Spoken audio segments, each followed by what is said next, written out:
আজকে তৈরি করে দেখাবো নারিকেলের নাড়ু। খুব সহজভাবে মাত্র 4টি উপকরণ দিয়ে এই নাড়ুটি তৈরি করে নিয়েছি। নাড়ু তৈরি করতে আমার লেগেছে নারিকেল, গুড়, তিল আর চালের গুঁড়া। আসসালামু আলাইকুম, আপনারা সবাই কেমন আছেন? আমি সিফাত মমস কিচেন থেকে বলছি। এখানে আমি নারিকেল নিয়ে নিয়েছি মেজারমেন্ট কাপের 2 কাপ। এই নারিকেলটা আমার টাটকা। আপনি ফ্রোজেন নারিকেল দিয়েও এই নাড়ুটা তৈরি করে নিতে পারবেন। আর আমি আজকে এই নাড়ুটা তৈরি করতে A to Z যা যা লাগছে ঠিক সেভাবেই বলবো। এখানে আমি 2 কাপ নারিকেল নিয়েছি। নারিকেলটাকে এরকম কচলিয়ে নিচ্ছি, মেখে নিচ্ছি। এক কথায় নারিকেলের যদি আনাম থেকে থাকে নারিকেলটা, সেই কারণে ভেঙে যাবে। আর এখানে আমি গুড় নিয়েছি। যেই কাপ দিয়ে আমি নারিকেল মেপেছি সেই কাপ দিয়েই হাফ কাপের চেয়ে একটু বেশি আমি গুড় নিয়েছি।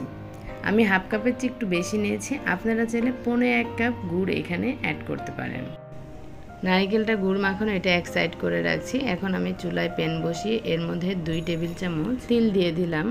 1 কাপের মধ্যে 1 কাপ তিল, যেহেতু আমি 2 কাপ নারিকেল নিয়েছি সে কারণে 2 টেবিল চামচ আমি এখানে তিল দিয়ে দিয়েছি। তিলটা যখন আমি ভেজে নিচ্ছি, চুলার আঁচটা মিডিয়াম লোতে করেই ভেজে নিচ্ছি। এটা যখন হালকা একটু ঘিয়া কালার হয়ে আসবে সে পর্যায়ে তিলটাকে নামিয়ে নিতে হবে।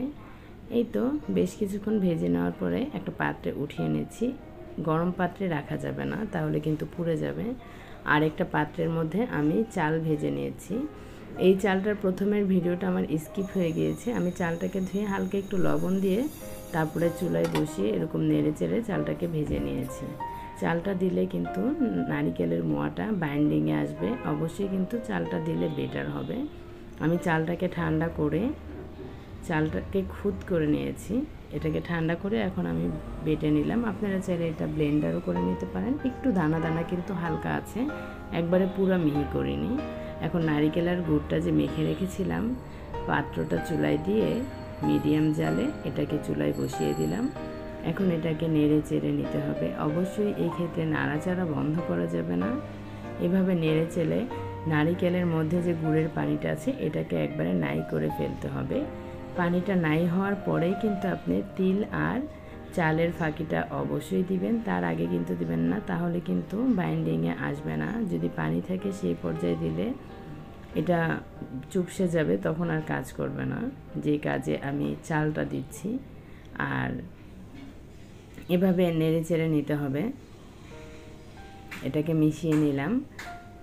আর এখন কিন্তু আমার এখানে 1 ফোঁটা পানিও নাই, বুঝতেই পারছেন। এখন এর মধ্যে আমি চালের গুঁড়াটা এর মধ্যে দিয়ে দিব।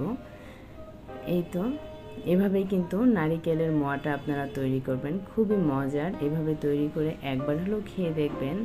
নারিকেল, চালের গুঁড়া আর তিল্লি দিয়ে এভাবে নেড়ে চেড়ে নিতে হবে। চুলার আঁচটা কিন্তু আমার মিডিয়াম লোতে আছে এখন। আর যখন দেখবেন এরকম একসাথে জমাট বেঁধে যাচ্ছে সেই পর্যায়ে মনে করবেন এটা হয়ে গিয়েছে, বাইন্ডিংয়ে চলে আসছে। দেখেন আমার চামচের সাথে লাগছে না, তার মানে এটা হয়ে গিয়েছে, বুঝে নিতে হবে।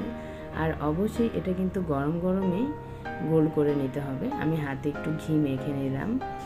আর যেহেতু গরম গরম মাখবো, একটু হালকা একটু ঠান্ডা হওয়ার পরেই তারপরেই এই বলগুলো তৈরি করে নারিকেলের বল তৈরি করে নেব।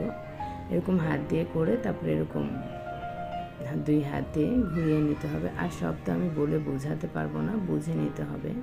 গরম গরমই কিন্তু এটাকে এরকম বলের শেপ করে নিতে হবে। এভাবেই সবগুলা নারিকেলের লাড্ডু আমার তৈরি করে নেওয়া হয়ে যাবে। আশা করছি আমার আজকের এই নারিকেলের নাড়ুর রেসিপিটি আপনাদের ভালো লেগেছে। ভালো লাগলে অবশ্যই ফ্রেন্ডস এবং ফ্যামিলির সাথে শেয়ার করবেন।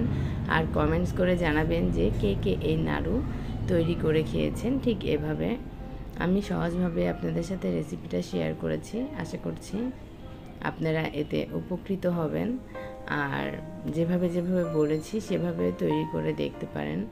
আমার কিন্তু এইভাবে নাড়ুটা ভালো লাগে। চালের গুঁড়া